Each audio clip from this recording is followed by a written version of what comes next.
Donc, bonjour tout le monde. Merci beaucoup d'assister à ce webinaire sur l'analyse de données. C'est un plaisir pour nous de vous avoir et c'est toujours un plaisir pour nous de partager notre expérience et notre expertise. Alors, je me présente, je suis Abdoulaye Mbouch, je suis lead marketing avant tout. Je vais laisser mes collègues se présenter peut-être avant de passer.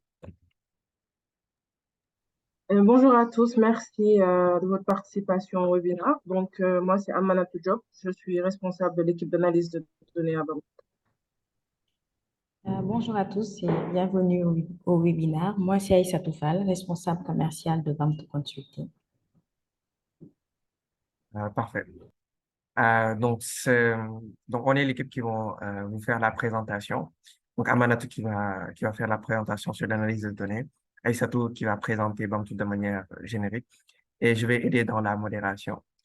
Donc, juste avant de passer la main à Aïssatou qui va commencer par la présentation de Bamtou, peut-être quelques règles pour améliorer l'expérience du webinaire à tout le monde.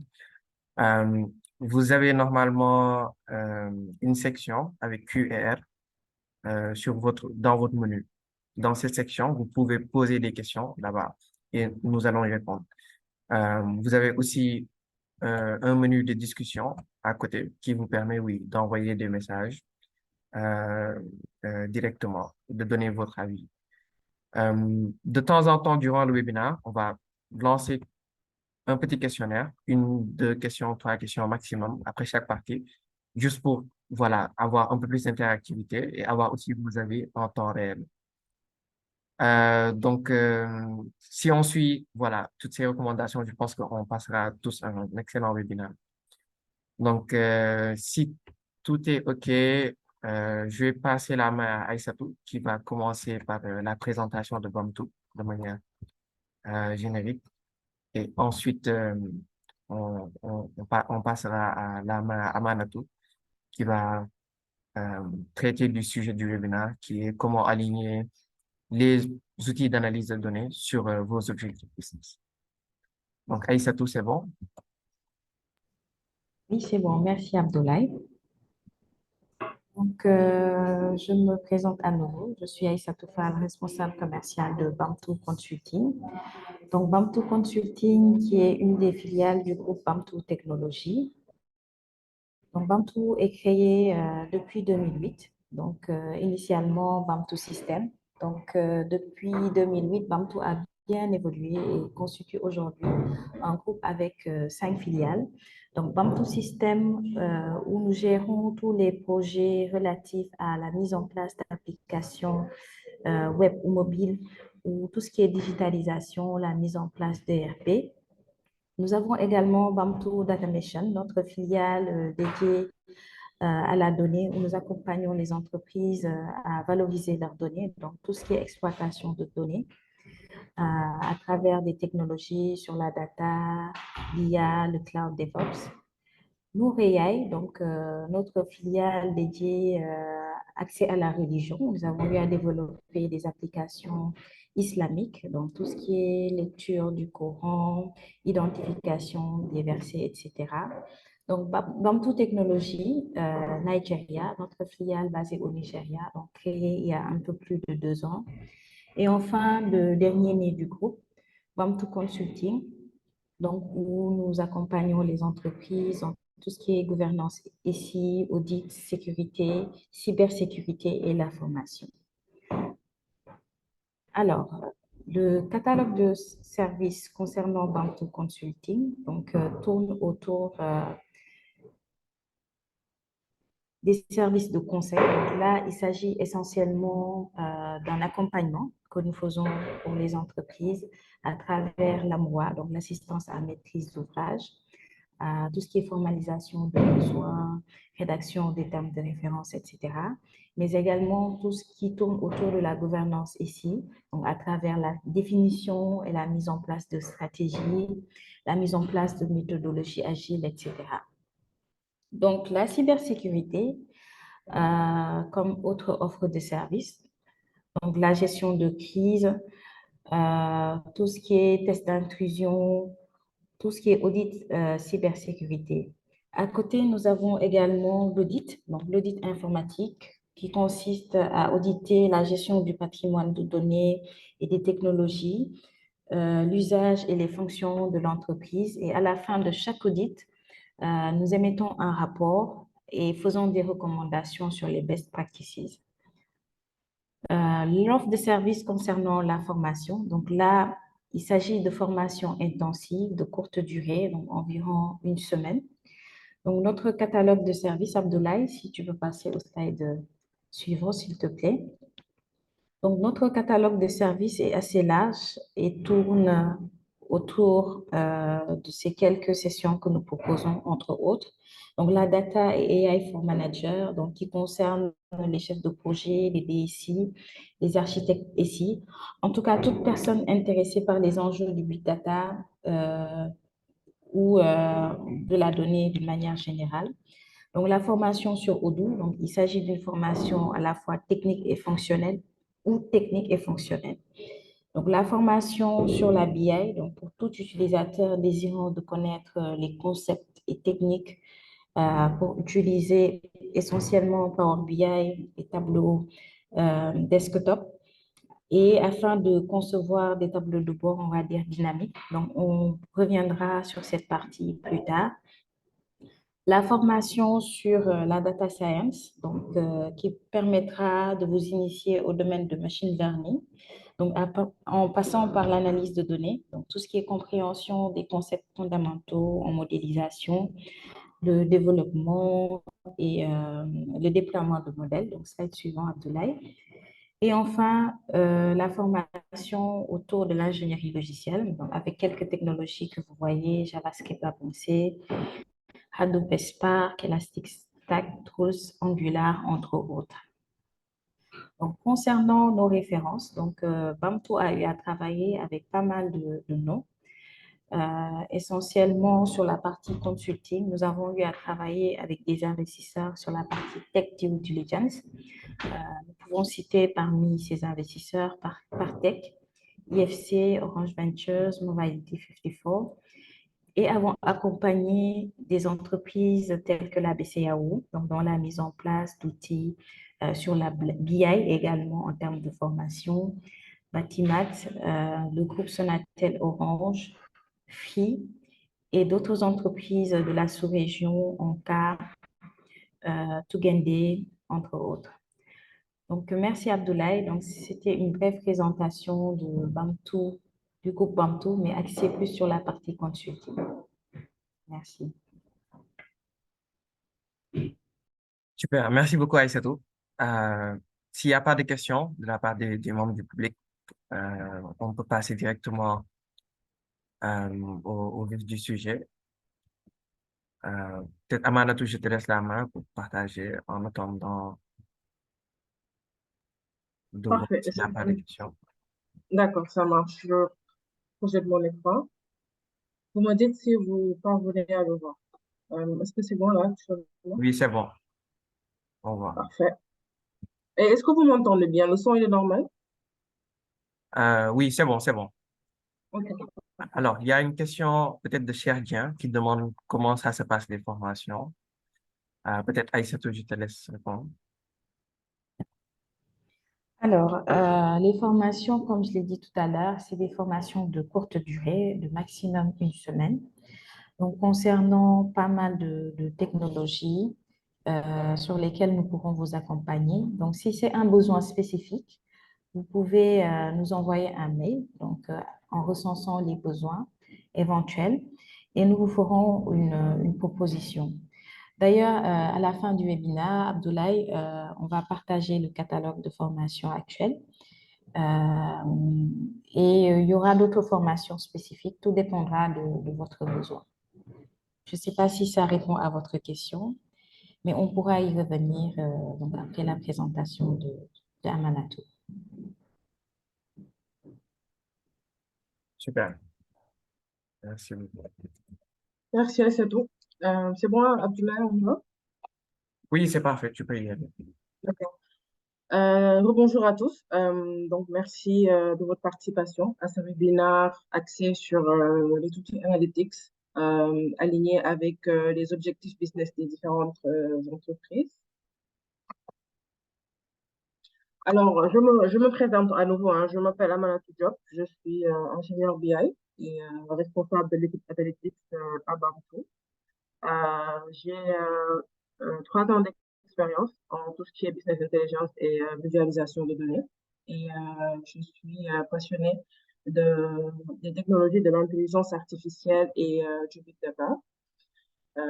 Voilà. Donc, l'objectif de ce webinaire aujourd'hui, c'est de vraiment comprendre ces 2 aspects, notamment les concepts de la business intelligence et les différentes étapes qui la composent et comment aujourd'hui les solutions BI modernes peuvent aider à l'atteinte des objectifs des différentes entreprises.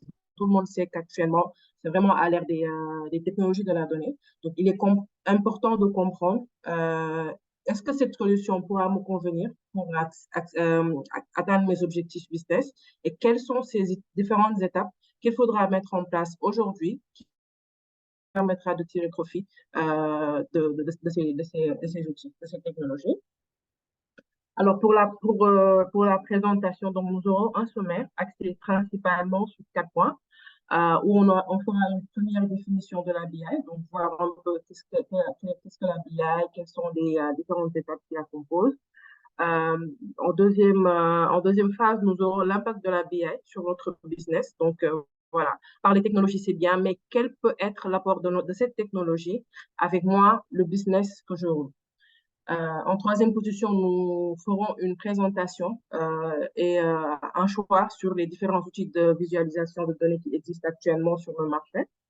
Et enfin, nous vous présenterons rapidement un retour d'expérience client pour lequel nous avons mis en place une solution BI et quels ont été les apports de cette solution qui a été mise en place. N'hésitez pas lors de la présentation à chaque partie de poser des questions, ce qui permettra de rendre le webinaire interactif. Comme ça, voilà, ce ne sera pas un monologue. Let's go. Donc, nous allons déjà commencer par une présentation de la BI pour déjà rappeler le contexte et s'imprégner du sujet. Alors, donc, à travers cette image, qu'est-ce qu'on peut voir? C'est une personne anxieuse, c'est une personne un peu, disons, troublée entre guillemets. Troublé par quoi? Troublé par la volumétrie de données qu'il perçoit et qu'il étudie au quotidien dans son travail. Et avec ces données, le souci qui se présente majoritairement, c'est une capture d'informations qui est un peu compliquée à faire. Parce que avec l'amas de données, si on n'a pas les outils adéquats qu'il faut, ce sera compliqué pour nous de retirer la valeur sur cet amas de données. Donc, c'est vraiment une des problématiques majeures qui existent actuellement dans notre monde, dans le monde des technologies, dans l'ère des nouvelles technologies. Et donc, cette information, pour la capturer, il nous faudra un moyen efficace de le faire, sinon, ça reste toujours problématique. Et donc, on n'a pas d'outils adéquats, nous n'avons pas de solution pour gérer ça, donc l'analyse devient un peu fastidieuse. Et c'est compliqué aujourd'hui avec des outils, disons, anciens, de pouvoir mettre en place nos solutions que nous voudrons ou bien faire ressortir la valeur attendue. Et cela nous cause du stress au travail, cela nous cause de l'anxiété et nous ne parvenons pas à parfaitement faire le travail qui a été demandé. Alors, donc, les différents métiers des différentes entreprises demandent de l'aide face à cet amas de données. Comment nous pouvons nous organiser pour tirer au maximum profit de ces données? Parce que, comme on dit actuellement, lors de cette nouvelle ère, c'est la donnée. Donc, ce poids exponentiel qui nous écrase, comment en tirer profit? Et avant d'en tirer profit, déjà, comment organiser ces données pour pouvoir ensuite en tirer profit? Et en tirer profit pour faire de l'analyse, pour aujourd'hui rentabiliser notre business, de notre entreprise, que ce soit dans le domaine de la vente, que ce soit ça dans le domaine de la communication, etc. Peu importe les données, il est important aujourd'hui de pouvoir tirer profit de ces données pour pouvoir ensuite aller au next step. Et pour cela, qu'est-ce que je peux faire? Qu'est-ce qui pourrait m'aider aujourd'hui à affiner mes prises de décision grâce à cet amas de données que nous avons, grâce à ces innombrables quantités de données que nous recevons pour analyser nos données et voilà, faciliter la prise de décision. Et pour ça, étudier, disons, le concept de la business intelligence. Grâce à la business intelligence, nous pourrons répondre majoritairement à toutes ces questions, notamment.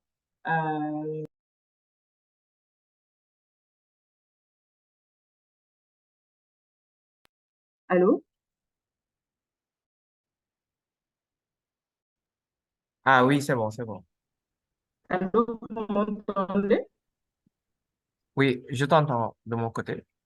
C'est bon pour les Vous autres, hein? m'avez perdu? Bien, ça a été normal depuis le début, parce que j'ai vu que mon micro s'est fermé à un moment donné. C'est bon là? Non, c'est bon, on t'entend. Je Ok, pense qu'on n'a pas perdu. d'accord, ça marche, parfait. Donc, c'est quoi la BI? Donc, la BI, c'est un ensemble de méthodes, un ensemble de concepts et d'outils utilisés et visant à améliorer la performance d'une entreprise. Comment améliorer cette performance? C'est en utilisant la donnée, en la transformant et en faisant ressortir les informations les plus essentielles, les plus utilisées pour en tirer les informations capitales.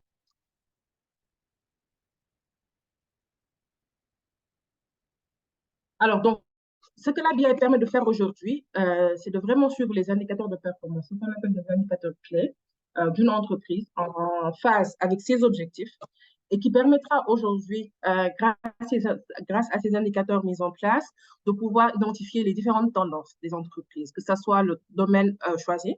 On pourra suivre les tendances en temps réel et voir aussi les opportunités sur le marché qui existent, mais aussi d'avoir une longueur d'avance sur les différents problèmes potentiels qu'une entreprise pourrait avoir. Et aujourd'hui, grâce à toutes ces stratégies qui sont mises en place, grâce à toutes ces longueurs d'avance qui ont été capturées grâce à la BI, les différents décideurs des entreprises pourront prendre des décisions affinées qui leur permettront aujourd'hui d'atteindre leurs objectifs, que ce soit des objectifs tant dans le domaine opérationnel que managérial, qui leur permettra aujourd'hui de maintenir leur compétitivité sur le marché.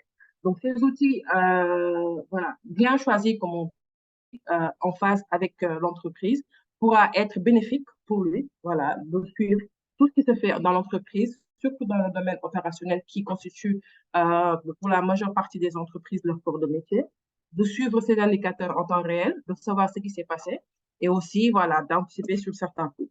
Donc, c'est ce qui constitue aujourd'hui le cycle décisionnel de la business intelligence. Donc, c'est grâce à la donnée, quels sont les types de questions à lesquelles nous pouvons répondre en utilisant de l'analytique. Donc, c'est des questions comme qu'est-ce qui s'est passé? Donc, avec l'analytics descriptive, donc ce qu'on utilise avec des outils standards comme Tableau, comme Power BI, comme Excel, qu'on peut voir sur le marché.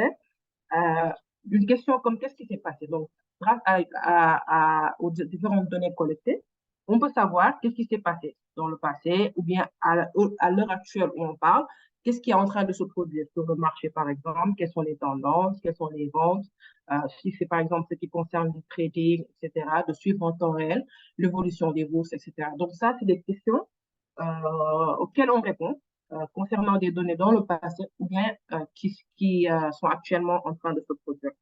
Pourquoi cela s'est-il passé? Donc là, à travers les différents visuels qu'on mettra en place, les différents rapports d'analyse qu'on mettra en place, on pourra répondre à des questions.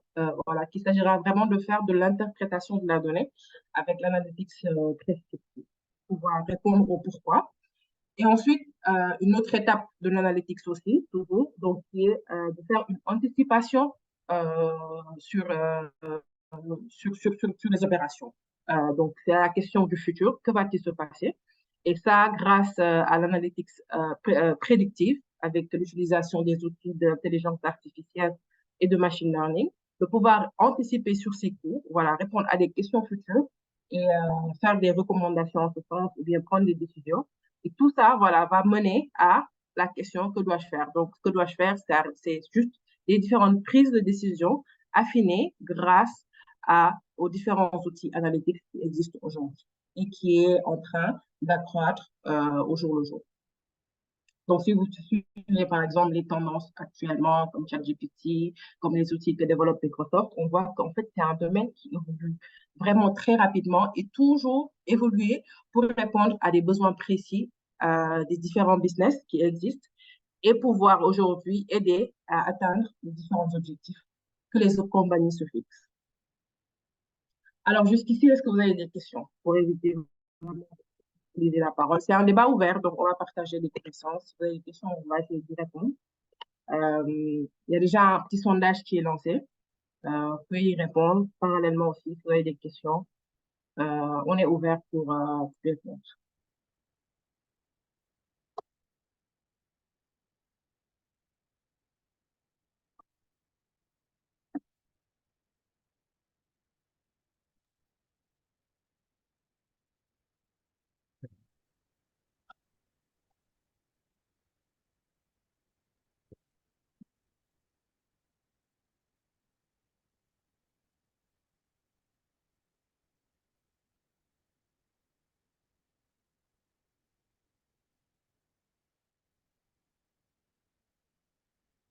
On dirait que j'ai que des experts ici, hein. Aucune question? Ou bien la présentation est tellement claire que, Non, je pense pas. Je pense on est vraiment entouré d'experts aujourd'hui. Ah, on est servi, hein. ouais. Non, je pense que c'est la présentation qui est tellement claire qu'il n'y a pas de questions. Du coup, on peut Parfait passer à... alors. Ok, parfait. Donc, on va passer vraiment au vif du sujet aujourd'hui qui concerne le but de de ce webinaire. C'est aujourd'hui, ouais, c'est bien beau de parler d'outils, c'est bien beau qu'il y ait essor des différentes technologies, mais aujourd'hui, est-ce que ces différentes technologies peuvent m'aider à atteindre mes objectifs? Parce que voilà, la finalité, c'est de vraiment pas utiliser des outils pour en utiliser, pour être au buzz, être au top, mais c'est vraiment, est-ce que si je mets en place des solutions utilisant ces nouvelles technologies, est-ce qu'elles me permettront de répondre à mes besoins, moi, et à mes différentes attentes? Donc ça, vraiment, c'est l'objectif majeur même de ce webinaire.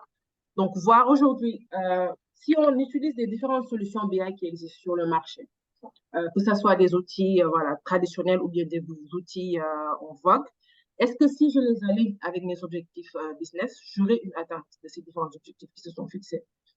Et pour ça, il y a des différentes étapes clés qu'il faudra se fixer, qu'il faudra définir, qui permettra aujourd'hui d'avoir satisfaction ou bien rentabilité sur nos différentes activités. Alors, la première chose à faire aujourd'hui, qui n'est pas du tout technique, donc qui est purement, disons, voilà, fonctionnel, opérationnel, managérial, c'est de se fixer les objectifs d'entreprise, que ce soit des objectifs commerciaux, que ce soit des objectifs dans le domaine du marketing, financier, etc. Il est important de pouvoir définir ces objectifs parce que c'est grâce à ces objectifs que nous nous fixons que nous allons utiliser ça comme socle, en fait, de la solution BI qu'on mettra en place. Voilà, parce que c'est ce qui nous permettra aujourd'hui de voir, ou bien de faire un choix, porter notre choix sur un outil en particulier. Et voilà, donc ces objectifs doivent être clairs, définis sur une durée, que ce soit à court, à moyen ou à long terme. Il est obligé voilà, de préciser toutes ces informations pour ensuite définir les différentes solutions BI qu'on mettra en place. Donc, considérez vraiment cette étape comme le socle, la base, pour ensuite poursuivre sur les autres différentes phases qui permettront aujourd'hui d'aligner vos objectifs avec les solutions BI qui existent sur le marché. Alors, une fois que les objectifs sont définis, clairs et rapides, ce qu'il faudra faire, c'est définir les indicateurs de performance. Quand on parle d'indicateurs de performance, ce sont en fait des indicateurs qui permettra aujourd'hui, selon le business sur lequel nous sommes, que ce soit sur la vente par exemple, de pouvoir suivre cette évolution ou bien savoir ce qui s'est passé, comme j'ai dit sur le slide précédent, répondre à une série de questions, comprendre le comportement des données et voilà, en tirer profit. Et avec l'identification des différents KPI, basés toujours sur les objectifs, nous allons faire un choix sur les différents outils que nous avons utilisés pour aujourd'hui restituer ces différents indicateurs de performance. Et comme j'ai dit, ces KPI, pour le mieux, doivent être directement liés aux objectifs précédemment définis. Alors, next step, ce sera quoi? Ce sera la collecte et l'intégration des informations, des données, les données capitales que nous utilisons. Donc aujourd'hui, si on regarde les différentes entreprises qui existent sur le marché, que ce soit sur le marché international ou bien même ici, il est important de pouvoir savoir sur quoi on travaille. Parce que aujourd'hui, voilà, il est important de mettre en place une solution, mais est-ce que la solution que je mets en place sera utile? Est-ce que ça recense les informations essentielles qui constituent la base de travail des différents opérationnels et exécutifs de l'entreprise? Donc, c'est des questions à se poser. Une fois que c'est fait, de faire la collecte de ces différentes sources diverses d'informations et d'assurer l'intégration de ces données. Donc, l'intégration des données, ça constitue et chargement de ces données collectées, le nettoyage, la transformation. Et une fois que cette transformation est faite, de centraliser la donnée et qui permettra aujourd'hui, une fois que la centralisation des données est réalisée, de pouvoir faire une restitution des différents indicateurs de performance. Voilà. Ensuite, nous avons la mise en place des indicateurs de bord, des tableaux de bord, des indicateurs de performance, comme je disais. Et ça se fait sur la base des données collectées et intégrées. Donc, c'est des tableaux de bord intuitifs et interactifs qui permettra aujourd'hui de faire une analyse succincte ou même détaillée de nos données et des indicateurs axés opérationnels toujours ou managérial, parce qu'il faudra aussi comprendre que le cœur de métier ou bien les utilisateurs finaux peuvent varier. Donc, comprendre aujourd'hui quelle est ma cible des différents tableaux de bord que je mets en place. Donc, il est important de comprendre la cible, de comprendre qui utilisera, qui utilisera ces indicateurs à la fin, de la faire de la manière la plus simple et la manière la plus compréhensible pour faciliter ton utilisation.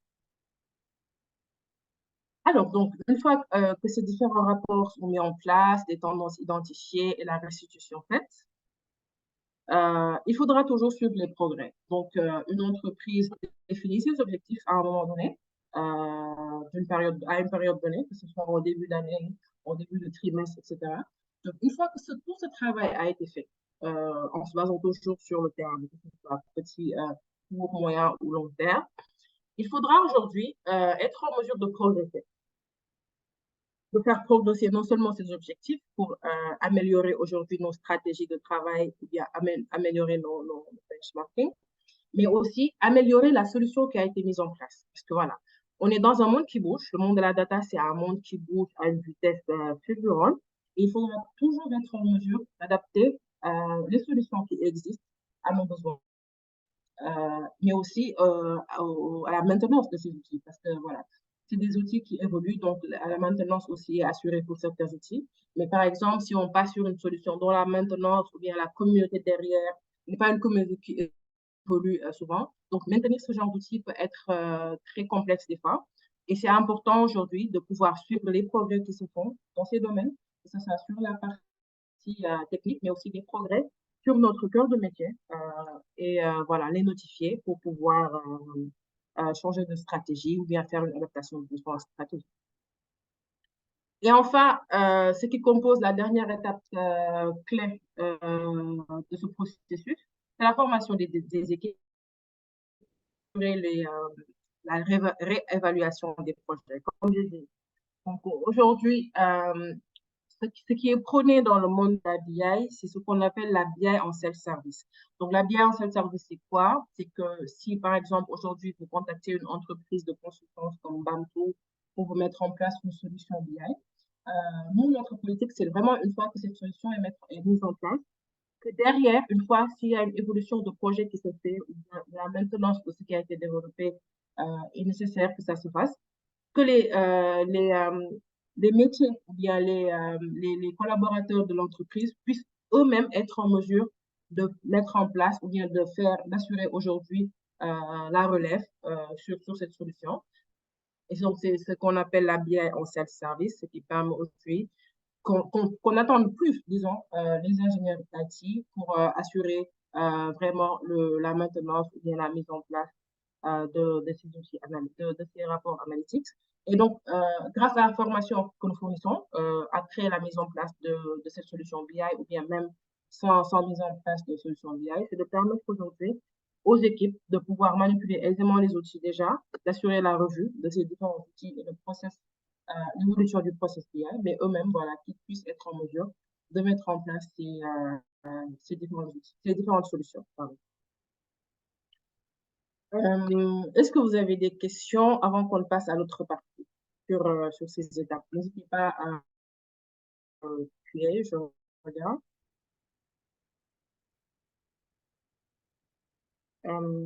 Abdoulaye, est-ce qu'on répond en même temps ou bien c'est à la Alors, fin des parties? il y a une question, Mhm, mais très générique, mhm, de Brice Mosso qui demande, est-ce qu'on a une idée sur le taux de pénétration des outils BI au Sénégal, mhm. s'agissant de leur utilisation dans le monde du travail? Oui. Alors, Bruce, merci déjà pour votre question. Donc, actuellement, je n'ai pas en tête un chiffre ou bien voilà, un indicateur clé en ce qui concerne le taux de pénétration. Mais ce qui est sûr, c'est qu'actuellement, les entreprises commencent de plus en plus à adopter la solution BI, surtout pour les entreprises dans le domaine financier, dans le domaine des télécoms. Ils utilisent de plus en plus ces solutions parce qu'ils savent en fait qu'avec les outils traditionnels qu'ils ont dans leur entreprise actuellement, l'architecture qu'ils ont ne répond plus aux besoins qui sont actuellement en tendance. Donc, avec l'essor fulgurant des données, donc, il faudra passer à des technologies BI pour pouvoir répondre à ces questions qui se posent. Maintenant, l'utilisation sur le marché, oui, donc je dirais que c'est vraiment en train d'accroître, que ce soit dans les banques, que ce soit voilà, dans les secteurs télécoms, Sonatel, etc. Il y a des départements BI qui existent, mais aussi pour des entreprises qui souhaiteraient aujourd'hui euh, utiliser ces outils, mais par exemple, qui n'ont pas de collaborateurs en interne pour mettre en place ces outils, ils font appel à, à des experts ou bien à des consultants comme Bamtou pour pouvoir aujourd'hui leur mettre en place ces solutions. Donc oui, donc c'est en train d'accroître, mais un chiffre exact, je n'en ai pas actuellement. Est-ce que ça répond à ta question, Brice? Sinon, parallèlement, il y a Youssouf qui demande BI ressemble beaucoup à la data analyst. Oui, en fait, l'analytics, c'est assez large. Donc, ce que je vais dire, c'est que ils sont complémentaires parce que la BI, donc, ça fait inclure les différentes phases de l'analytics. Donc, comme je l'ai dit tout à l'heure, l'analytics descriptive avec la partie data vis qui existe actuellement, des outils Power BI Tableau, qui permettent de répondre à des questions passées et présentes et aussi sur la partie analytics prédictive avec les outils de l'IA. Donc voilà, c'est proche. Je vous en prie. Alors, donc là, par rapport aux différentes techniques, Monsieur Mohamed, on va en revenir tout à l'heure sur la partie choix des différents outils de visuel. Donc, tout va dépendre vraiment aujourd'hui du besoin du client et de nombreux facteurs comme le coût des différents outils, l'expertise, etc. Et après, voilà, on va essayer de répondre à cette question un peu plus tard. Mais vraiment, tout dépend aujourd'hui du besoin et d'autres facteurs tels que le coût, voilà, les données aujourd'hui. On essaiera de répondre à cette question voilà, un peu plus tard sur la dernière partie de la présentation. Ok, je Ok, pense qu'on donc moi, peut, voilà, ouais, je pense qu'on peut passer. parfait. Je vais passer à la partie.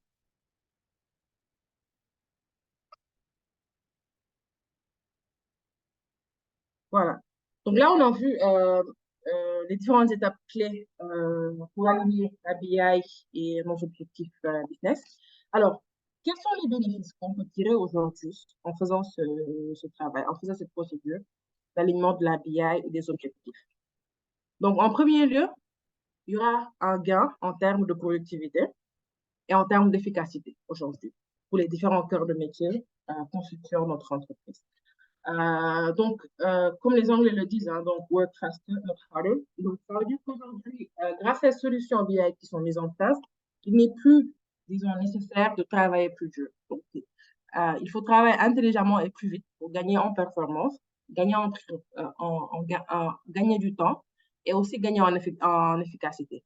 Et grâce à ces métriques qu'on mettra en place, ça permettra aujourd'hui de suivre en temps réel nos opérations, nos activités, pour pouvoir aujourd'hui prendre les décisions de la manière la plus efficace qui soit. Donc, après l'efficacité, nous avons les prises de décision éclairées, comme on dit. Donc, la finalité aujourd'hui des outils analytiques, des outils BI, traditionnels ou modernes, c'est de pouvoir aider les décideurs finaux à prendre les décisions les plus éclairées. Donc, les experts ne prennent pas les décisions. Donc, c'est les utilisateurs finaux qui les prennent. Il faudra un peu comprendre ces nuances. Et une fois que ces outils mis en place par les experts sont livrés, c'est là que les décideurs finaux, grâce aux rapports mis en place de manière intelligente et interactive, vont se baser sur, sur des données claires, sur des données nettoyées, sur des données épurées, pour prendre des décisions fondées sur les faits. Donc, ce ne sera pas vraiment à l'aveuglette, donc ce sera toujours des décisions basées sur des faits existants et réels. Alors, un autre avantage que cette procédure pourra avoir, c'est vraiment un service client amélioré. Donc, à travers ces tendances capturées et les besoins clients qui ont été pris en compte, nous pouvons améliorer les services clients des différentes entreprises pour aujourd'hui anticiper sur les boulots d'étranglement qui peuvent exister. Et comme ça nous permettra aujourd'hui d'améliorer les satisfactions des différents clients. Alors, donc, il y a aussi une plus grande compétitivité qui est. Donc, grâce à ces outils toujours et grâce à des visuels updatés en temps réel, les compagnies, aujourd'hui, ils ont une avance concurrentielle à suivre un peu tout ce qui se passe sur le marché, à suivre les concurrences, qu'est-ce qui a été fait, etc., toujours sur la base de la sécurité des données, parce que c'est un aspect important à souligner, mais aussi de voir qu'est-ce qui se passe et quelles sont les tendances aujourd'hui sur le marché actuel. De même que les différents plans stratégiques qui ont été mis en place.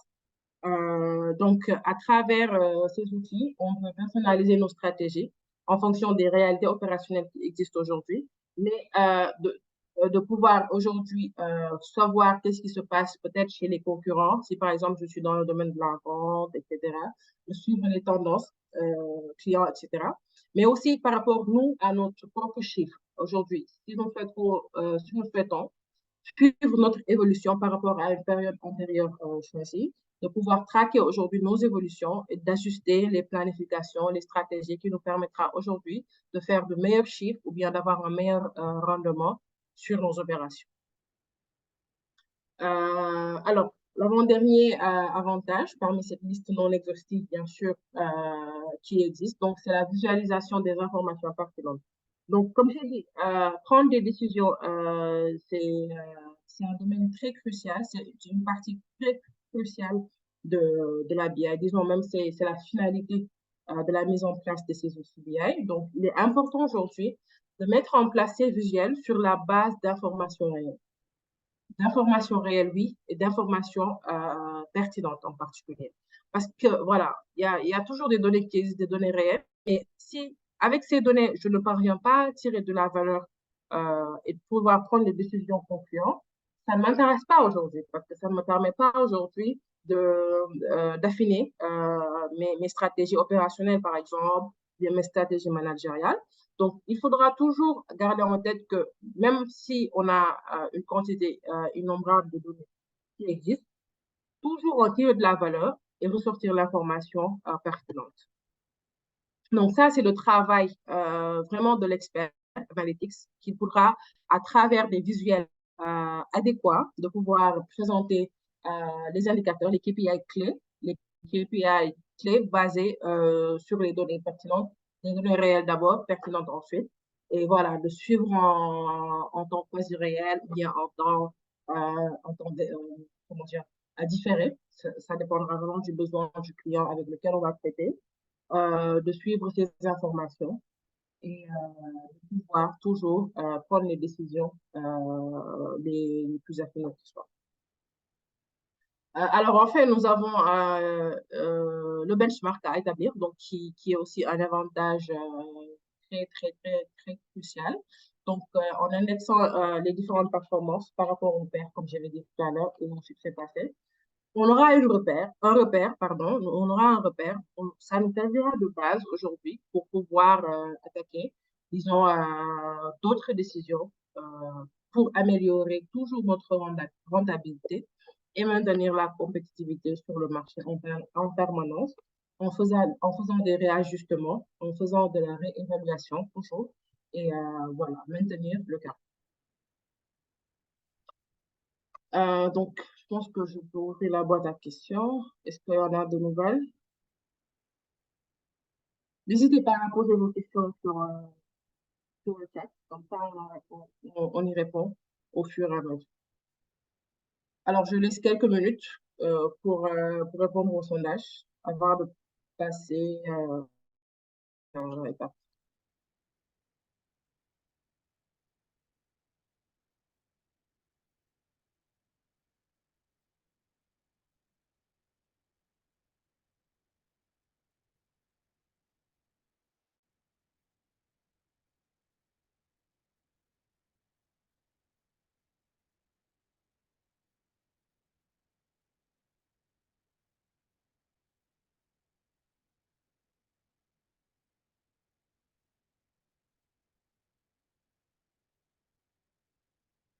OK.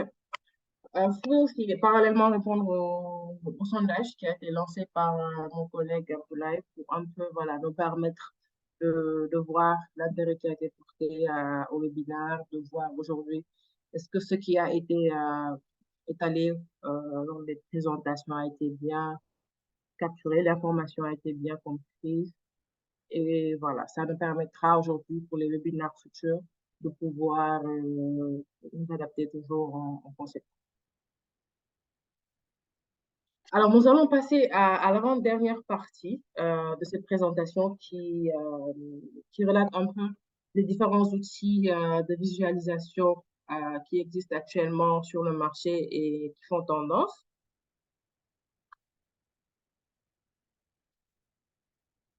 Alors, mais aujourd'hui, avant de parler outils, il est de comprendre une notion en tant qu'analytics ou bien en tant que débutant sur le domaine, ou bien des personnes aspirant aujourd'hui à être ingénieur analytics ou bien à mettre en place une solution BI pour leurs activités.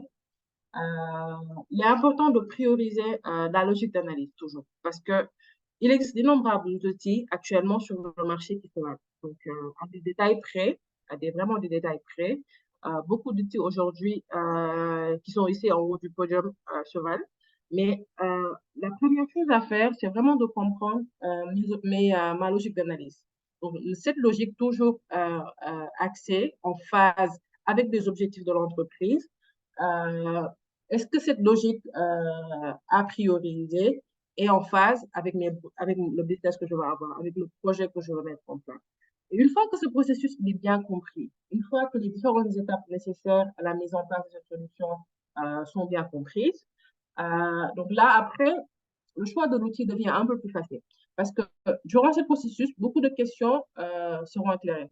La question, par exemple, des différentes sources de données, la question du coût. Est-ce que le client, ou bien est-ce que voilà, l'entreprise, il a le budget aujourd'hui de mettre en place ces solutions BI? Parce que oui, il existe des outils open source, mais la majeure partie aujourd'hui des outils au top sont des outils propriétaires, donc nécessitent l'achat de licence. Donc, maîtriser son coût, maîtriser son budget, maîtriser aujourd'hui sur quoi on veut partir en termes d'indicateurs de performance, en termes de prise de décision. Et une fois que tous ces processus sont recensés, sont compris, là, après, le choix de l'outil devient un peu plus facile. Et même pour un débutant dans le domaine de l'analytics ou bien voilà, un data analyst, voilà, peut-être qui n'a pas beaucoup d'ouverture sur ce qui existe actuellement, pourra facilement passer d'un outil à un autre. Donc, ou bien faire passer une solution d'une architecture à une autre avec les différents outils qui existent pour les différentes phases.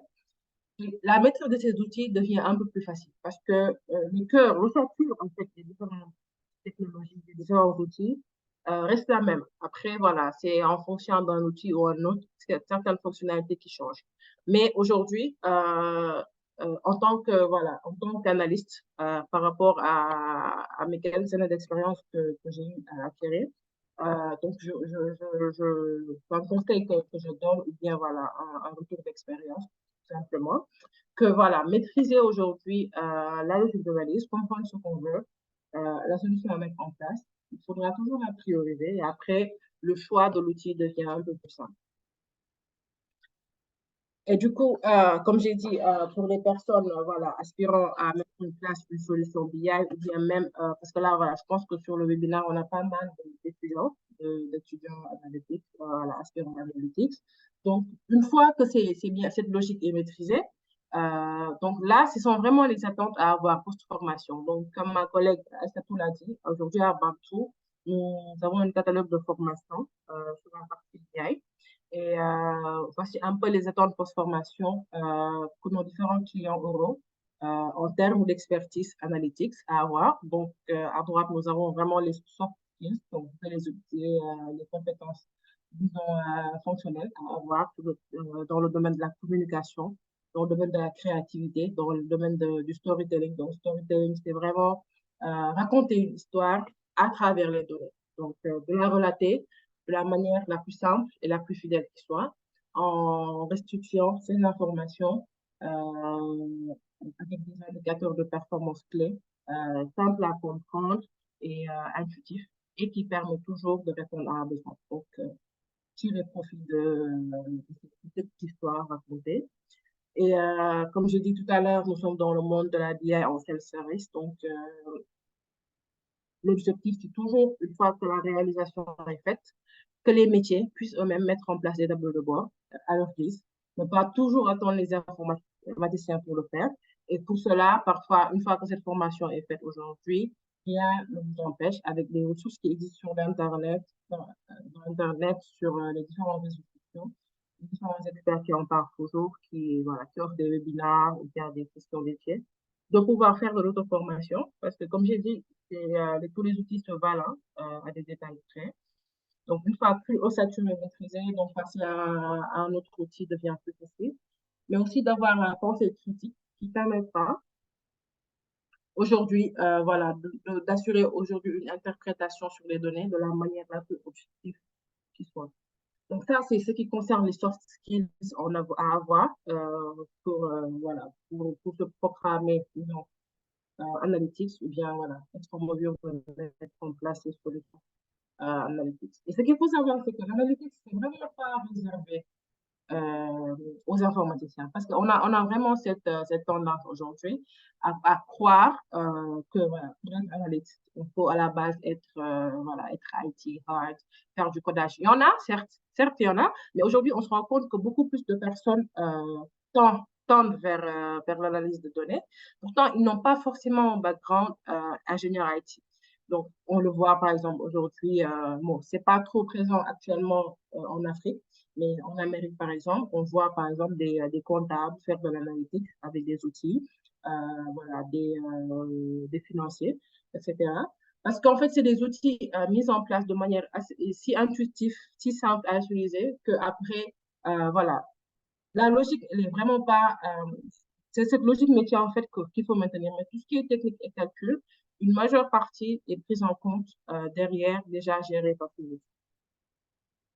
Alors, donc, une fois que ces soft skills sont bien maîtrisés, donc là, il y a les hard skills à avoir. Donc, on n'est pas obligé de maîtriser tous les hard skills, tous les outils techniques là, mais on présente aujourd'hui les outils clés qui existent sur le marché, utilisés par les entreprises, les grandes entreprises ou bien même les startups pour aujourd'hui mettre en place ces solutions analytics là. Donc, d'abord, nous avons un tableau Power BI que je suppose que la plupart d'entre nous connaissent.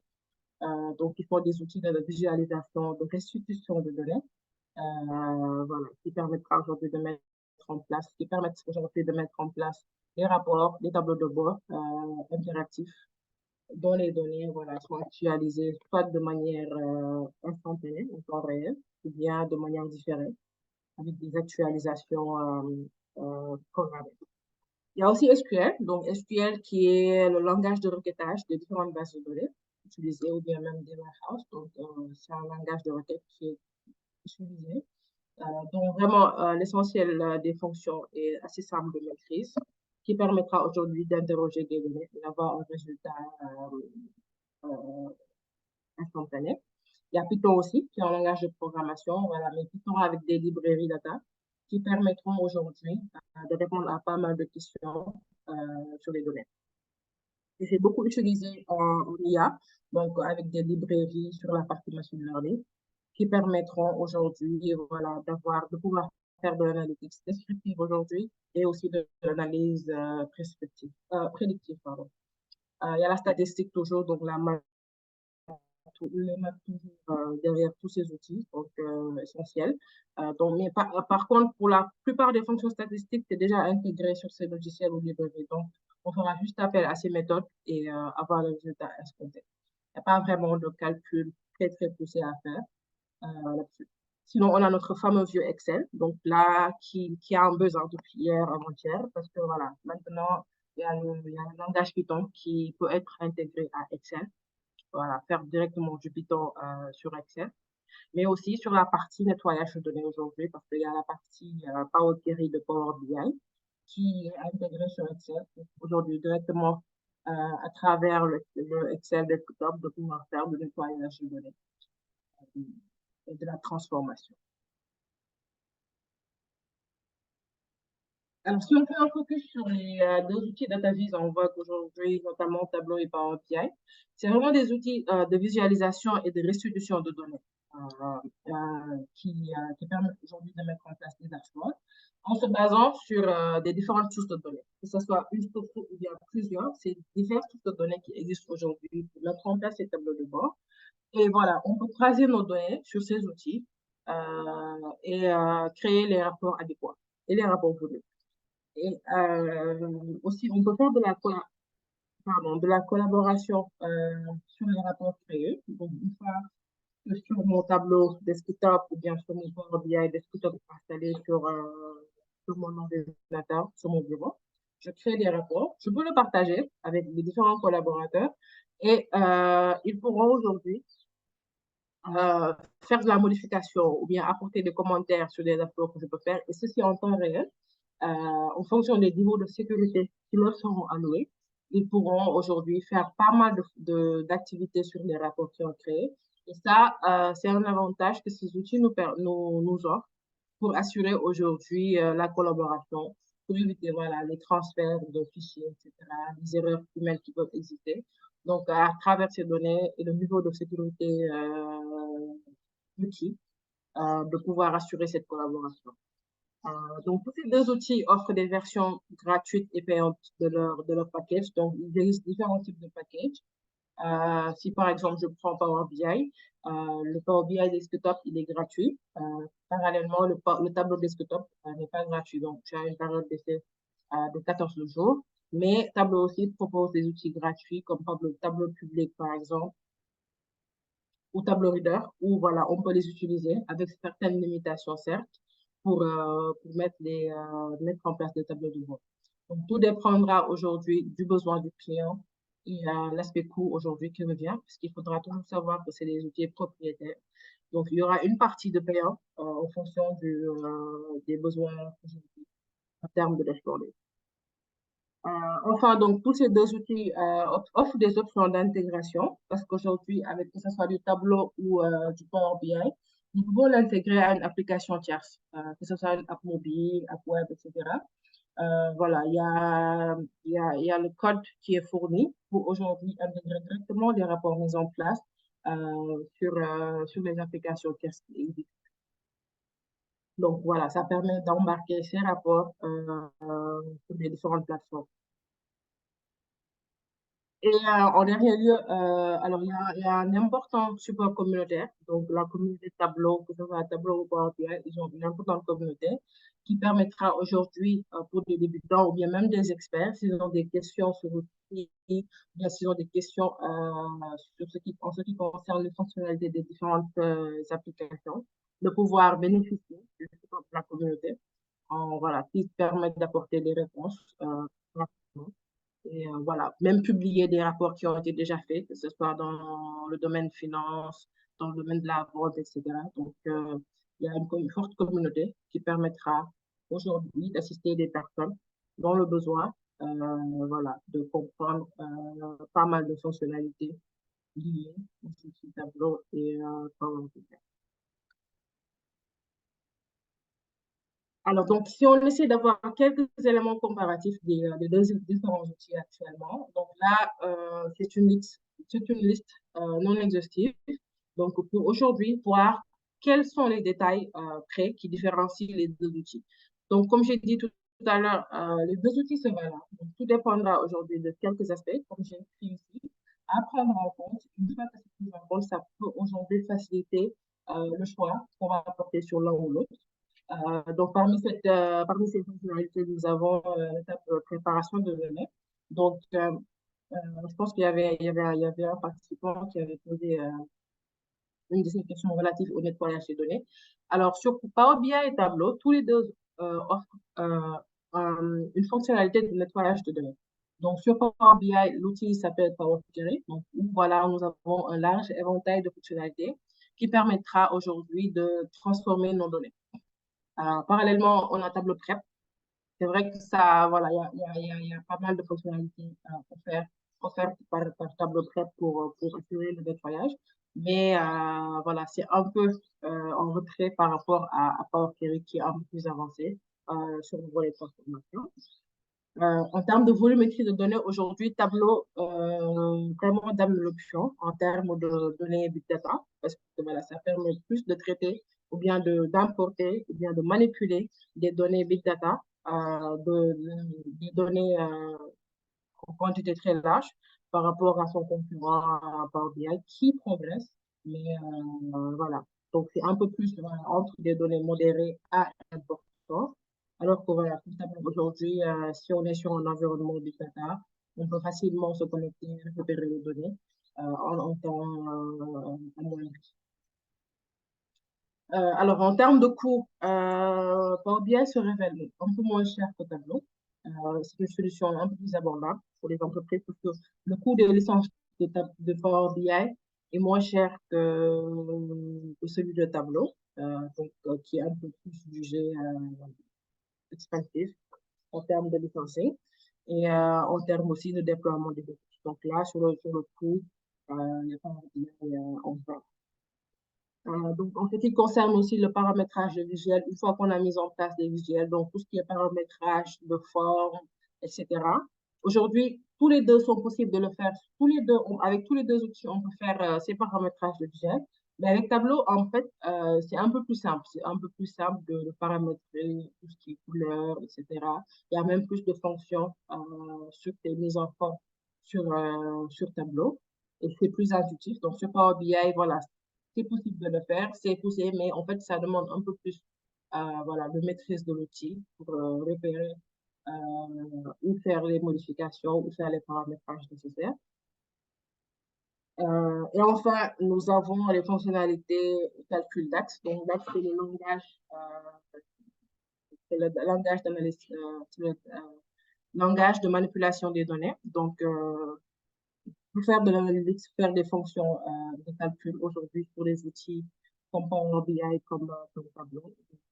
Aujourd'hui, par rapport aux différentes fonctionnalités, DAX, Tableau Power BI est plus mûr que Tableau. Donc, en termes de fonctionnalité, voilà, Power BI précède Tableau. Donc, en termes de fonctionnalité aujourd'hui, voilà, Power BI est plus mûr. Donc, propose des fonctions un peu plus avancées que Tableau. C'est vrai que voilà, aujourd'hui, Tableau progresse sur l'intégration de pas mal de fonctionnalités. Mais voilà, par rapport aux fonctions DAX aujourd'hui, on en a plus de manière plus poussée sur Power BI que sur Tableau. Alors voilà quelques 5 éléments comparatifs. Donc c'est pas fini. Donc si vous visitez des sites ou bien si vous vous adressez comme ChatGPT par exemple, ou bien faites des recherches, vous pouvez voir d'autres critères de comparaison qui existent sur le marché qui vous permettront aujourd'hui de faciliter votre choix sur ces différents outils. Voilà. Donc, est-ce que vous avez déjà des questions avant qu'on attaque la dernière partie de la présentation. N'hésitez surtout pas.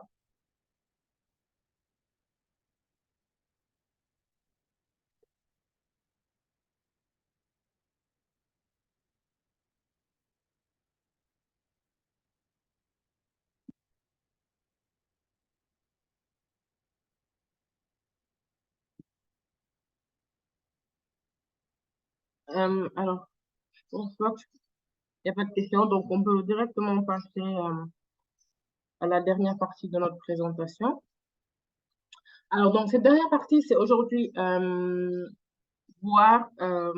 un retour d'expérience des différents clients. Donc, on va le brasser assez rapidement aujourd'hui pour voir aujourd'hui pour un client pour lequel Bamtu a mis en place une solution BI. Quel retour ils ont de la solution qui a été mise en place? Quels ont été les apports de cette solution? Donc, c'est une entreprise dans le domaine de la vente de produits de construction et de produits sanitaires, donc pour lequel nous avons mis en place un système d'information décisionnelle pour l'analyse et la valorisation de leurs données. Donc, pour ça, il y a différentes étapes voilà, sur la mise en place du SUD qui ont été mises en place. Donc, on a créé aujourd'hui un répertoire pour répertorier tous les fichiers à importer, le fichier qu'ils utilisent au quotidien pour la mise en place de leur état d'analyse. Et du coup, on a répertorié tout, on a créé un répertoire pour répertorier tous ces fichiers servant de source de données. Et nous avons ensuite mis en place des pipelines de traitement de ces données. Donc, comme j'ai dit, une étape extract, transform, load, qui permettra aujourd'hui, une fois que les données sont collectées, d'extraire les informations, d'extraire ces données, de les transformer, de les purger et de les charger dans un environnement centralisé. Donc, ces environnements, voilà, centralisés. Donc, on a mis en place un lac de données pour avoir ces données brutes ou bien un entrepôt et un entrepôt pour avoir ces données de manière structurée, centraliser les données opérationnelles, mais aujourd'hui, pouvoir historiser les données. Voilà, parce que dans le monde décisionnel, l'historisation des données est un élément clé à prendre en compte pour suivre aujourd'hui tout ce qui est changement qui peut, qui peut intervenir sur les données. Et enfin, nous avons mis en place des tableaux de bord analytics avec Tableau pour l'analyse et la restitution de leurs données. Axé voilà, aujourd'hui sur les opérations de vente qu'ils ont pour pouvoir suivre tout ce qui se passe actuellement, les tendances, etc. Mais aussi analyser leurs ventes et voilà, suivre leur évolution.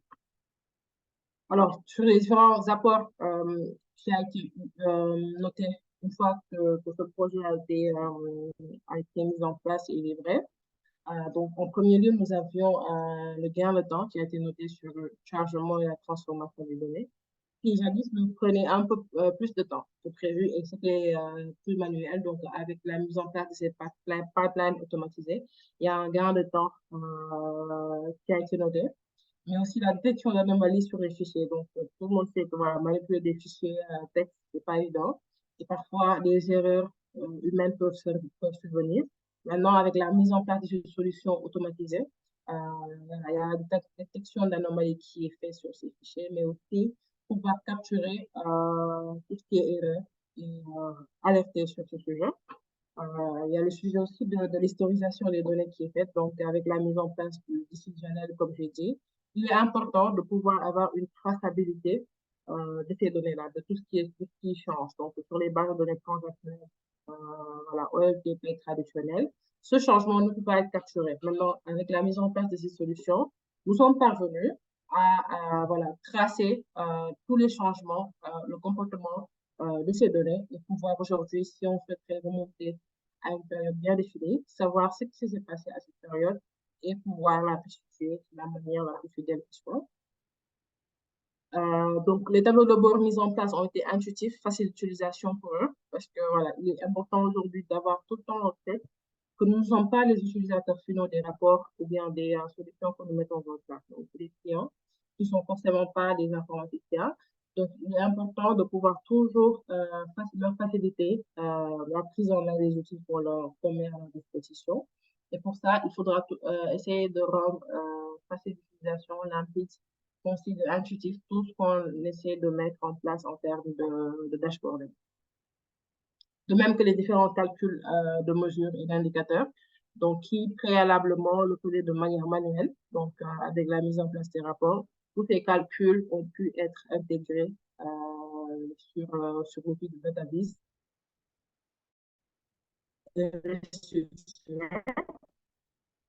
Et aussi, il y a eu une mise en main des outils. Comme je dis, la politique BI,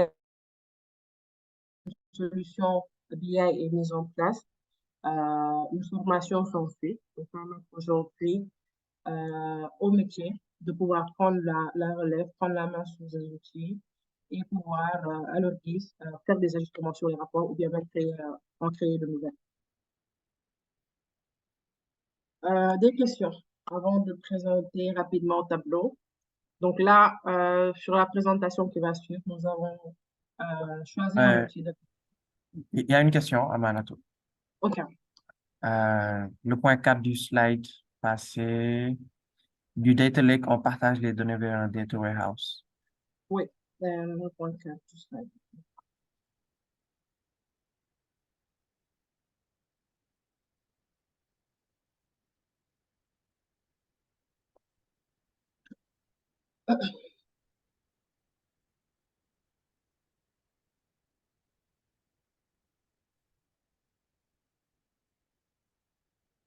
Alors, voilà. Donc, pour ces clients, en fait, les deux solutions ont été mises en place. Donc, le Data Lake aujourd'hui, qui d'habitude est utilisé par les ingénieurs en IA, les data scientists, parce que eux, plus les données sont brutes, plus on a de données, plus les données sont brutes, non structurées, donc plus ce sera à leur avantage pour pouvoir faire les traitements nécessaires. Donc, d'habitude, nous, les solutions que nous faisons, donc nous proposons un Data Lake plus un Data Warehouse. Donc, le Data Lake qui maintient les données telles quelles, donc les données brutes telles quelles, historisé toujours, et qui servira de base de travail pour les ingénieurs en intelligence artificielle. Mais parallèlement aussi, on met en place un entrepôt data warehouse qui est plus structuré, plus organisé et qui permettra aujourd'hui aux ingénieurs en database de pouvoir se connecter à ces sources déjà nettoyées, déjà purgées, déjà structurées pour mettre en place nos rapports. Donc oui, les deux se font. Et oui, donc ce sont les données, voilà, à partir de Data Lake qu'on met en place le Data Warehouse. Donc, Brice, il demande un petit BI.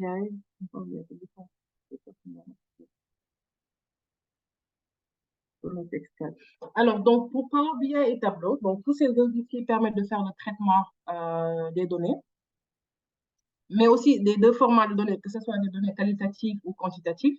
Mais aujourd'hui, voilà, ça va beaucoup plus dépendre sur le besoin du client. C'est vrai que d'habitude, par rapport aux différents produits qu'on utilise, majoritairement, ça constitue les données quantitatives. Donc, voilà, suivre les ventes, etc.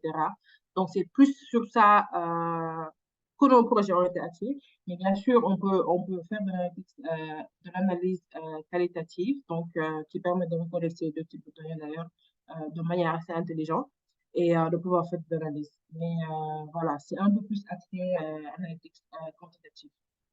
Doris, pour répondre à ta question. Non, merci beaucoup. C'est toute l'équipe derrière, hein. Moi, je ne fais que la restitution. Alors, pour un question à répondre de la révision de la données, pour les questions qui ne sont pas digitalisées, quelles seraient les approches? Voilà, donc je pense que la digitalisation des données est un facteur essentiel pour la mise en place des systèmes SID, parce que d'habitude, bon, je parle toujours en termes d'expérience, pour les clients pour lesquels nous mettons en place un SID, c'est un client qui ont au moins un pas vers la digitalisation, ou pour lequel une partie de leurs données, une partie de leur organisation, une partie de leur cœur de métier a été déjà digitalisée. Donc, je pense que, voilà, pour faciliter aujourd'hui le travail du côté client ou bien même du côté expert, du côté consultant, il est important de pouvoir digitaliser au moins une partie de leurs activités qui facilitera aujourd'hui de poursuivre vers les systèmes décisionnels. Parce que voilà, comme j'ai dit, ces systèmes décisionnels se basent toujours sur des données, mais voilà, des données digitalisées. Contenu, des données de temps. Je sais pas si c'est moi, je t'entends de loin, Amanatou. Allô? C'est toujours demain? Oui, là, c'est un peu mieux, oui. Là, c'est mieux. Là, c'est bon de mon côté. Ah, ok. Donc, c'est moi, alors. Vous m'entendez, c'est bon? Oui, c'est bon, c'est bon. OK. Oui, Abdoulaye dit S3 contenait déjà les données brutes. Pourquoi avez-vous recréé? Bon, c'est sur S3 qu'on a maintenu le lac de données, hein. Donc, sur S3, en fait, ce qu'on avait, c'est des fichiers de texte qu'on avait, sur lequel nous avions gardé les données sources. Donc, après, ce qu'on a fait, c'est juste, voilà, un environnement plus propice pour avoir ces données de brut de manière un peu plus centralisée. Parce que pour le client pour lequel nous passions en projet, leur source de données, c'était vraiment pas une base ou bien voilà, un truc digitalisé. C'était des fichiers texte qu'on exportait à partir d'un autre ici pour en faire pour faire la mise en place de ces SID. Donc, c'était toujours sur S3. Après, c'est sur un outil qu'on appelle Snowflake qu'on a mis en place le Data Warehouse.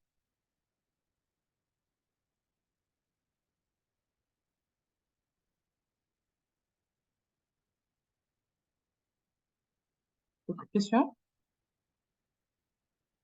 Je regarde.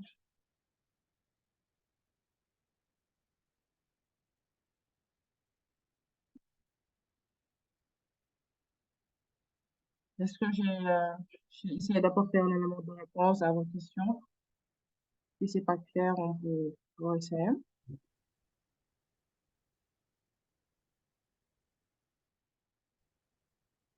Euh, Sinon, oui, vous pouvez réfléchir à les questions si vous en avez, en attendant que je présente l'environnement de démon.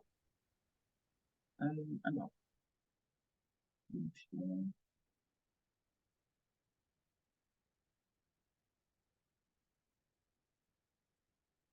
est-ce que vous voyez mon interface tableau? Oui, OK, parfait. Alors, donc, nous allons rapidement présenter ce qui est possible de faire aujourd'hui sur Tableau, avec l'outil Tableau que nous utilisons pour un certain nombre de projets aujourd'hui à Bamboo. Tableau, c'est un outil, comme j'ai dit, de restitution de données qui permet, grâce à des sources de données uniques et diverses, de pouvoir mettre en place des tableaux de bord intuitifs et faciles de manipulation. Donc aujourd'hui, l'application que je présente actuellement, c'est l'outil installé sur le bureau, Tableau Desktop, qui est un outil propriétaire payant et grâce à une licence donc, qu'on peut utiliser pour mettre en place les rapports. Donc avec Tableau, on peut se connecter à pas mal de sources de données différentes, pardon. Donc, que ce soit des sources de bases de données traditionnelles, transactionnelles, que ce soit des données sur le cloud, Azure, AWS, Snowflake, Google BigQuery, etc. Des environnements de data, toujours. Ou bien même des solutions comme SAP, par exemple. Donc là, il y a pas mal de connecteurs intégrés de manière native sur Tableau, à peu près plus de 80 connecteurs, différents types de connecteurs qu'on peut utiliser aujourd'hui pour créer nos différents rapports. Que ce soit voilà, aujourd'hui des données publiques sur le web ou bien des données privées, on peut se connecter avec Tableau pour récupérer ces données et créer les différents visuels qu'on souhaiterait avoir. Donc là, pour les personnes, par exemple, qui ont l'habitude d'utiliser du Excel ou bien des fichiers plats, donc Tableau propose des fichiers, des connecteurs natifs qui permettront de se connecter soit à un fichier Excel sur notre ordinateur ou bien à un fichier Excel qui se trouve sur un drive dans le cloud. Et voilà, se connecter, récupérer les données pour faire euh, des rapports. Donc là, c'est un exemple de tableau de bord donc intégré c'est des samples que Tableau propose. Donc là, c'est une étude qui est faite sur des ventes de produits sur les différentes régions du monde. Donc là, comme vous le voyez à gauche, c'est une cartographie des différentes ventes qui a été représentée. Donc là, avec l'API de OpenStreetMap, on peut avoir une vue cartographiée des différentes activités opérationnelles que nous essayons de suivre. Et là, de manière intuitive, donc là, si je choisis une région en particulier, vous voyez qu'ici, avec le hover, l'info-bulle, nous avons les informations détaillées pour la région. Donc là, c'est des fonctionnalités, c'est des features que Tableau offre de manière voilà, intégrée, donc de manière simple d'utilisation, simple de création, pour pouvoir aujourd'hui visualiser nos données, que ce soit une carte, un bar chart comme on voit ici, pour avoir les informations au niveau plus ou moins granulaire. Et là, avec la légende de couleur, rapidement, on peut voir sur des régions où on a plus ou moins un taux de rentabilité important. Parallèlement, ce qu'on a ici, c'est un suivi des ventes mensuelles par segment. Donc là, que ce soit une entreprise, un grand public ou bien les PME. Donc là, on peut voir et suivre l'évolution de ces différentes ventes sur l'année entre 2020 et voilà. Donc là, c'est 2024 avec le sample 2023. Pardon. Donc, c'est un sample intégré à Tableau. Et donc, tout ça peut être adapté aujourd'hui à vos activités. Par exemple, que ce soit voilà, une entreprise dans le domaine de la vente, dans le domaine télécom, etc. Ces rapports peuvent être créés à votre guise et personnalisés pour vous permettre aujourd'hui de suivre ces différentes tendances de vos différentes activités et de prendre des décisions affinées. Donc ça, c'est juste un exemple pour vous montrer aujourd'hui ce qu'on peut faire avec des outils de vis tels que Tableau, tels que Power BI. Et voilà, il faut comprendre que ce qui est fait aujourd'hui là, ce que je montre pour Tableau est valable pour Power BI. Donc ça peut se faire de la même manière voilà, à des différents stades. Donc là, c'est une vue d'ensemble pour montrer ça rapidement. Et nous avons des filtres de manière dynamique pour aujourd'hui filtrer sur une période ou bien sur un indicateur en particulier. Donc là, ce que j'ai fait, c'est un filtre sur la date de commande pour voir en fait aujourd'hui les commandes qui sont faites entre janvier 2020 et le 24 juillet 2022. Donc, c'est des filtres assez dynamiques donc, qui s'actualisent de manière automatique une fois que la plage est choisie et adapter tous les visuels ou bien voilà, ceux sélectionnés en conséquence qui sont adaptés à la plage choisie. Donc là, c'est un filtre de date. Donc, on peut avoir par exemple un filtre de région, par exemple. Donc, tout dépendra aujourd'hui du besoin qui a été exprimé. Et voilà, l'adaptation se fera en conséquence. Donc là, c'est juste voilà, une vue sur les produits. Donc là, nous retrouvons notre fameux tableur, un peu comme, voilà, comme Excel, qui permettra d'avoir une vue sous forme de table avec les différents axes d'analyse. Donc là, on est sur, voilà, sur les différentes années. Donc sur Tableau, on peut passer par exemple au niveau de granularité inférieure, que ce soit les trimestres, etc., pour avoir des vues un peu plus spécifiques en fonction des filtres choisis, en fonction de l'analyse est faite.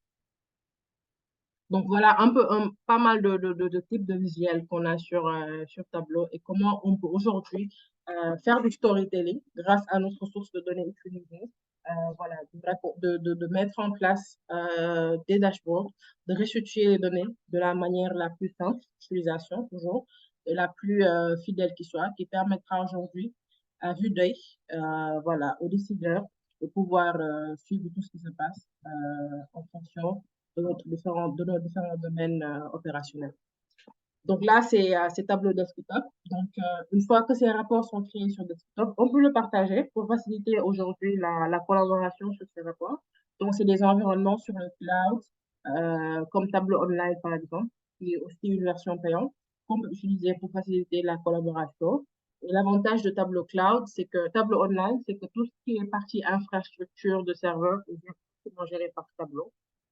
Donc, il n'y a pas vraiment de souci à se faire au niveau installation, maintenance des infra, partie DevOps. Il n'y a pas vraiment de souci à faire, tout est intégré par Tableau.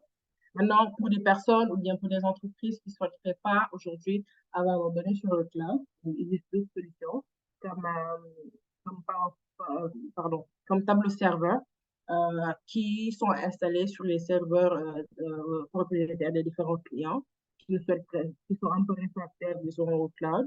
Et pour cette partie, tout ce qui est infra, installation, etc., sont pris en compte soit directement par le client ou bien des consultants experts chez Bamto, par exemple, comme l'équipe DevOps, qui se charge habituellement de mettre en place ces processus d'intégration, de gestion, maintenance et des serveurs. C'est fait que les journalistes puissent déployer leur rapport sur ces différents offres.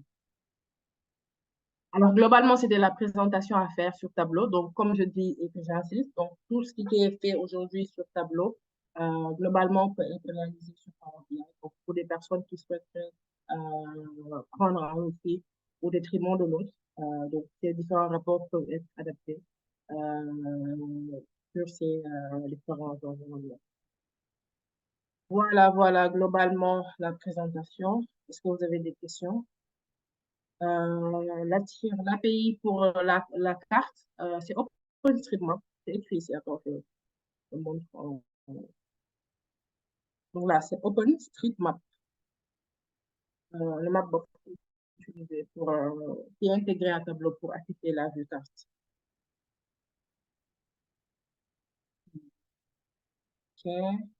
Avec Tableau, on peut faire le RFM. Youssouf, est-ce que tu peux me dire c'est quoi RFM, s'il te plaît? Je ne connais pas. Pour la segmentation client, oui. Donc, à travers ces graphes, on peut toujours avoir des différents segments. Donc, si on regarde un peu ici, bon, ce qu'on a essayé de faire ici sur les ventes mensuelles par segment d'entreprise. Mais aujourd'hui, voilà, tout dépend des données qu'on a. Donc, à travers les données, si par exemple, on peut créer des indicateurs pour dire que, voilà, ce client appartient à tel ou tel segment, cette restitution peut se faire directement sur Tableau. Maintenant, après, si pour les entreprises, cette segmentation n'est pas digitalisée, par exemple, avec nos différentes équipes qu'on a de data ingénieurs, de dev, on peut définir ensemble comment assurer cette segmentation client, ou bien même avec les data science, avec l'utilisation voilà, des outils d'AI, on peut mettre en place ces solutions de segmentation.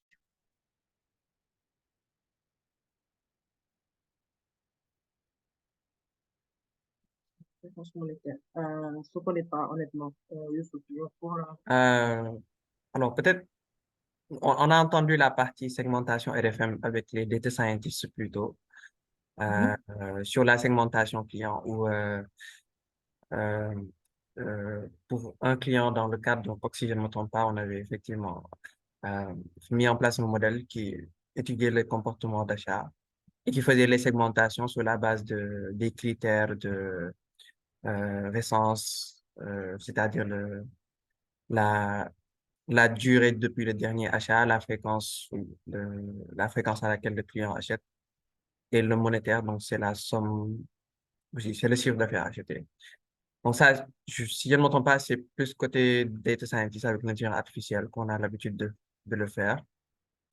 Maintenant, pour la partie tableau analyse, je ne sais pas si Tableau peut le faire de manière native. En tout cas, côté intelligence artificielle, on a déjà eu à le faire et c'est quelque chose que l'on peut faire.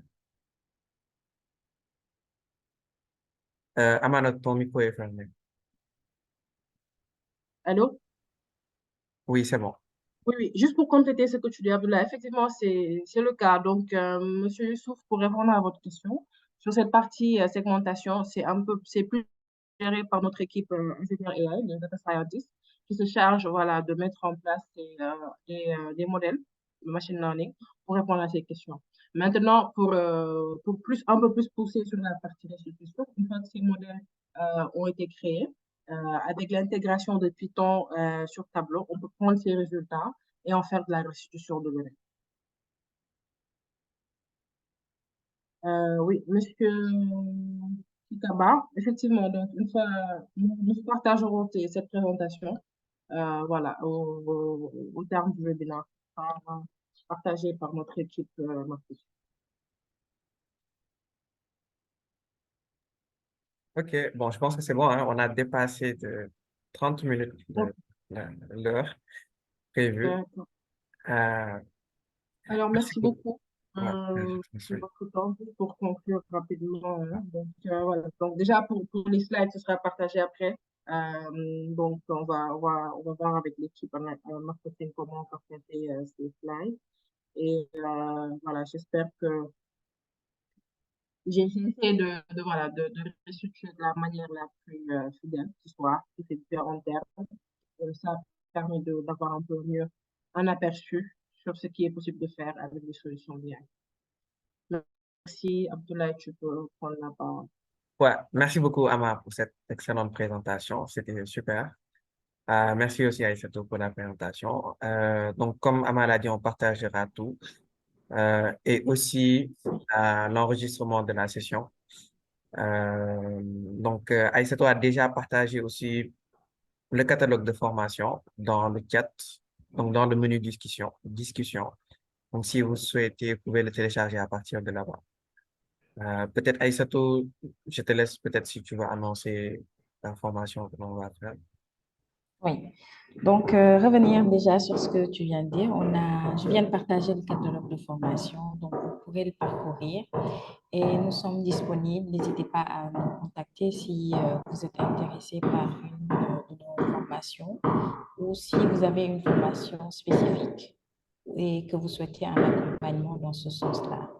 Donc oui, Abdoulaye, nous allons lancer une session de formation très prochainement au mois de septembre. Je ne sais pas si vous m'entendez par contre. Si, si, Désolée, il y a un petit bruit oui, il y derrière, a mais on t'entend. donc, je te laisse poursuivre. C'est assez désagréable. Vas-y. Ok. Donc oui, on va lancer une formation sur un outil de visualisation de données. Euh, la formation sera en mi-septembre. On partagera la date bientôt. Euh, et oui, ce sera une formation accélérée, courte, où l'objectif, ce sera oui, de faire monter en compétences. Oui, Abdoulaye Diallo, si tu as une question, tu peux la poser. Ah, ok, bon, le catalogue a été partagé. Donc, vous voyez pas le catalogue. Euh, ok, Aïssatou, je pense que le catalogue, tu l'as partagé seulement aux autres et panélistes. Euh, je vais essayer. Donc, je laisse Aïssatou le partager. Ou sinon, dans tous les cas, on vous le partagera ensuite par mail. Donc, la formation, donc pour le moment, on n'a pas encore défini l'outil sur lequel on va faire la formation, mais on vous le communiquera bientôt. Et oui, n'hésitez pas de toute façon, on vous partagera l'information dans le mail que l'on va vous envoyer après ce webinaire. N'hésitez pas à nous contacter voilà, pour faire partie de la cohorte qui assistera à la formation. Aïssatou, est-ce qu'il y a quelque chose que tu veux ajouter?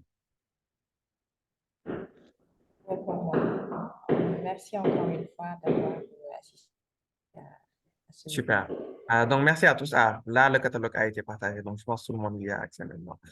Merci beaucoup tout le monde. On vous partagera tous les documents et à bientôt. Merci beaucoup. Au revoir. Au revoir.